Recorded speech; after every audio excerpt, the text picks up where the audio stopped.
جب حضرت عثمان غنی رضی اللہ تعالیٰ عنہ کا محاصرہ کر لیا گیا اور یہ خلافت کا آخری آپ کا دور ہے، 82 سال کی عمر تھی اس وقت آپ کی، اور یہ تاریخ کا دردناک باب ہے کہ حضرت عثمان غنی پر 40 دن تک پانی بند رہا۔ وہ ایک منصوبہ تھا، 3 لوگ 3 مختلف شہروں سے چلے، مصر سے، کوفے سے اور بصرے سے، 1,000 آدمی لے کر کے، اور مدینہ المنورہ میں پہنچ کر کے حضرت علی المرتضیٰ سے ملے، ام المومنین سیدہ عائشہ سے ملے، کبار اصحاب سے ملے۔ تو جو انہوں نے کہا تو انہوں نے ان کو کہا کہ نہیں، ایسی کوئی بات نہیں، فہمائش کر کے واپس بھیج دیا۔ حضرت عثمان غنی رضی اللہ تعالیٰ عنہ پر اقربا پروری کا الزام عائد کیا تھا، تو انہوں نے کہا کہ کوئی ایسی بات نہیں ہے۔ پھر یہ تھا کہ آپ نے کم عمر گورنر، کم عمر لوگ مقرر کیے، تو حضرت عثمان نے کہا کہ حضرت اسامہ بھی تو کم عمر تھے، حضور نے ان کو اگر مقرر کیا ہے تو یہ تو مثال ہمارے سامنے موجود ہے۔ لیکن یہ ایک منصوبہ تھا، اس منصوبے کے تحت یہ 3 جگہوں سے لوگ آئے تھے۔ وہ 3 دن کی مسافت کے بعد پھر تینوں واپس آ گئے، تو یہ ایک سوالیہ نشان ہے کہ تینوں کیوں واپس آ گئے، کوئی ایک تو نہ آتا نا۔ تو یہ سب طے شدہ منصوبہ تھا، اور پھر انہوں نے مدینہ المنورہ کو گھیر لیا، اور جس طرح سے بلوائیوں نے حالات پیدا کر دیے۔ سیدنا علی المرتضیٰ رضی اللہ تعالیٰ عنہ تو شہر مدینہ سے باہر تشریف لے گئے تھے، اور اپنے بیٹوں امام حسن اور امام حسین رضی اللہ تعالیٰ عنہ کو حضرت عثمان غنی کے دروازے پر مقرر کیا تھا کہ ان کو ضرر نہ پہنچنے دینا۔ اب 700 صحابہ اجازت طلب کر رہے ہیں کہ آپ ان بلوائیوں سے نپٹنے کا میں جو ہے وہ اجازت نامہ مرحمت کریں، اور بہت سارے لوگ تو حج پہ جا چکے ہیں۔ 18 ذی الحج کا واقعہ ہے جب آپ کی شہادت ہوتی ہے، تو وہ حج پہ جا چکے ہیں، تو جو یہاں موجود ہیں وہ اجازت طلب کر رہے ہیں۔ لیکن حضرت عثمان غنی رضی اللہ تعالیٰ عنہ نے کہا کہ نہیں، میں ایسی اجازت نہیں دوں گا۔ رسول اللہ صلی اللہ علیہ وسلم کا حرم شہر مدینہ لوگوں کے خون سے لالازار ہو، یہ میں اس کو گوارا نہیں کرتا۔ افواج موجود ہیں، اور دنیا کی تاریخ میں آپ کو ایسا نہیں ملے گا کہ اتنی بڑی حکومت کسی کے پاس ہو اور وہ خود گھیر لیا جائے، اس کا پانی بھی بند ہو جائے، اور وہ حکم دے کہ نہیں، میرے لیے آپ ایک قطرہ بھی خون نہیں بہائیں گے۔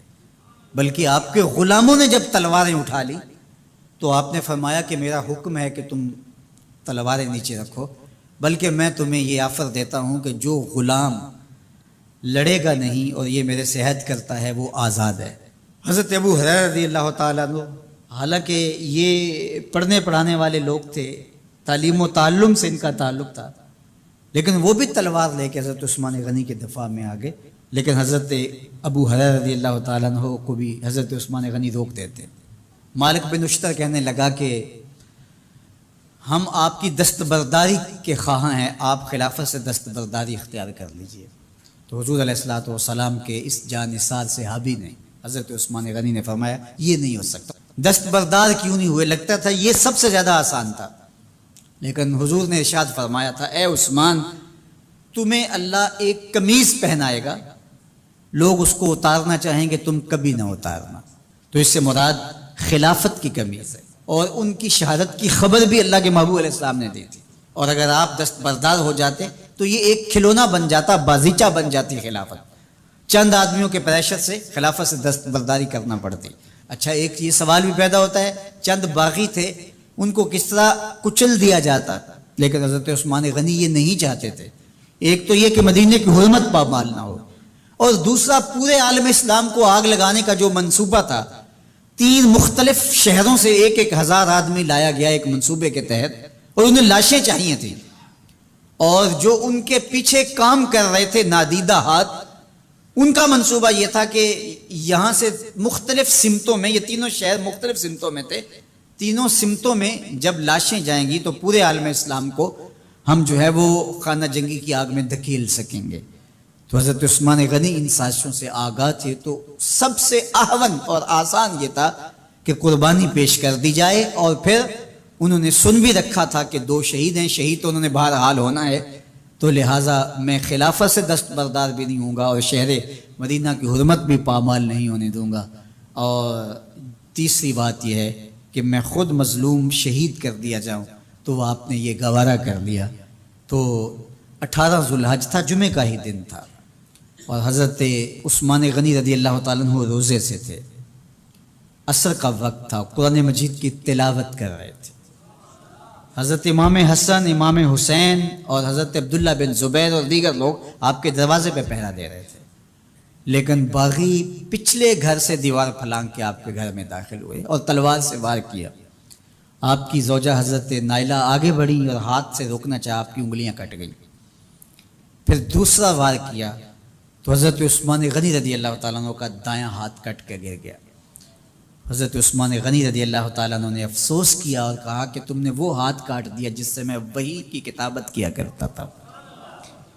پھر اس کے بعد آپ پر 9 وار کیے گئے اور آپ کو شہید کر دیا گیا، اور آپ کا خون قرآن مجید پڑھتے ہوئے اس آیت پہ گرا، فَسَيَكْفِيكَهُمُ اللَّهُ وَهُوَ السَّمِيعُ الْعَلِيمُ۔ تو حضرت عثمان غنی رضی اللہ تعالیٰ عنہ مظلوم شہید کیے گئے، بھوکے اور پیاسے شہید کیے گئے، ظلماً شہید کیے گئے۔ حضرت عبداللہ بن عمر رضی اللہ تعالیٰ عنہ فرماتے ہیں کہ حضور فتنوں کا ذکر کر رہے تھے کہ فتنے ہوں گے، بہت بڑے فتنے ہوں گے۔ تو ایک شخص نے چادر اوڑھی ہوئی تھی اور وہ مجلس واعظ کے قریب سے گزرا جہاں حضور کچھ ارشاد فرما رہے تھے، تو آقا کریم نے اشارہ کر کے کہا اس دن یہ شخص حق پہ ہوگا۔ عبداللہ بن عمر کہتے ہیں کہ میں اٹھا اور جا کے دیکھا تو وہ حضرت عثمان تھے۔ تو میں نے حضرت عثمان کے چہرے کو پکڑ کے تھوڑا سا حضور کی جانب کیا اور میں نے کہا حاضہ حضور، یہ اللہ کے محبوب فرمایا ہاں یہی، جب فتنے ہوں گے تو فرمایا یہ حق پہ ہوگا۔ تو حضرت عثمان غنی رضی اللہ تعالیٰ عنہ حق کی راہوں کے مسافر، جنہیں حضور کی زبان سے شہید کہا گیا، اور شہید کسی کا انجام ہوتا ہے، تو حضور نے فرمایا یہ شہید ہوگا۔ شہید وہی ہوتا ہے جو بحالت ایمان اس دنیا سے راہ خدا میں اپنی جان قربان کرے۔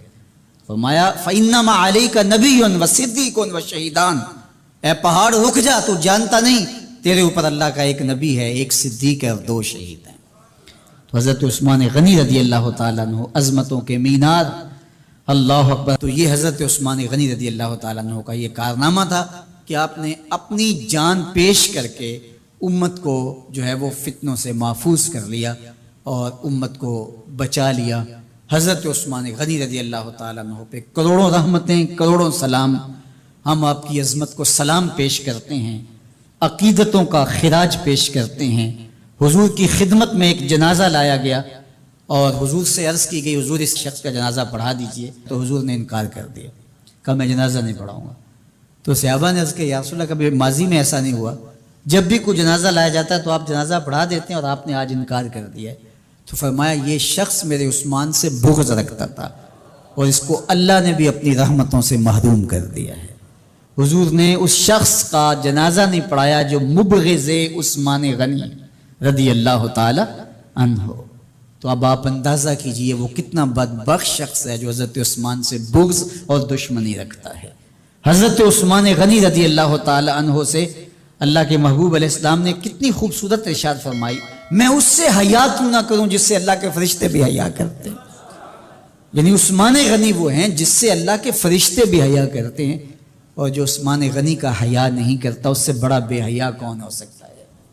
حاکم نے مستدرک کے اندر روایت ذکر کی ہے کہ بہت سارے صحابہ حضور کی بہت ساری خوبیوں کے مظہر تھے، اور سب سے زیادہ حضور کے خلق کے مشابہ حضرت عثمان غنی رضی اللہ تعالیٰ، اور خلق میں سب سے اونچا درجہ حیا کا ہوتا ہے۔ تو حضرت عثمان غنی رضی اللہ تعالیٰ عنہ حیا کے اس مقام پہ فائز المرام تھے جو انہی کا مقصوم تھا۔ اللہ ہمیں حضور کے اہل بیت، حضور کے اصحاب، بلکہ حضور کے در کی مٹی کی تعظیم بھی نصیب کرے۔ اقبال نے کہا تھا خاک طیبہ از دو عالم خوش ترست، آن خنک شہرے کے آنجا دل برست۔ ہمیں تو طیبہ کی مٹی بھی اچھی لگتی ہے اس لیے کہ وہاں محبوب جو رہتے ہیں، تو محبت تو اس چیز کی متقاضی ہوتی ہے، محبوب کی راہوں کو بھی سلامی پیش کی جائے۔ تو جو حضور علیہ السلام کے ساتھ منسوب اتنی وقی نسبتیں ہیں ان کا احترام کیوں نہیں کریں گے؟